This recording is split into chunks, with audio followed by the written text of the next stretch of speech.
Teko hanyut di Kali Bekasi. Wuhui, ada orangnya nggak tuh? Nggak ada kayaknya.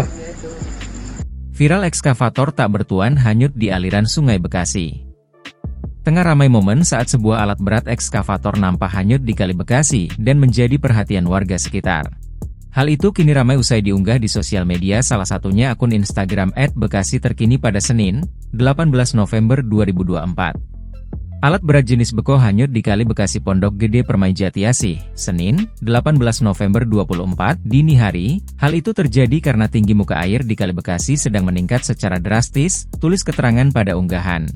Pada unggahan, nampak perekam video menyorot momen saat sebuah ekskavator tiba-tiba hanyut dan sudah berada di tengah sungai. Warga di pinggir sungai pun terlihat merekam momen tersebut sembari mengawasi adakah orang yang berada di dalam alat berat.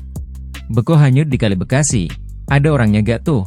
Kayaknya gak ada, ungkap warga pada unggahan.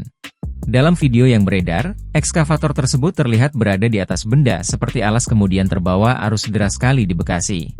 Diduga, kecepatan aliran air yang meningkat akibat tingginya muka air menjadi penyebab alat berat ekskavator tersebut hanyut.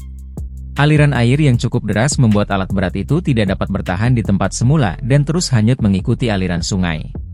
Disebutkan momen ini terjadi di Kali Bekasi, tepatnya di kawasan Pondok Gede Permai, Jatiasih, pada Senin, 18 November 2024, dini hari. Video yang berdurasi 22 detik ini pun kini ramai ditanggapi oleh warganet. Teko hanyut di Kali Bekasi. Wuhui, ada orangnya nggak tuh? Nggak ada kayaknya. Download Tribun X sekarang, menghadirkan lokal menjadi Indonesia.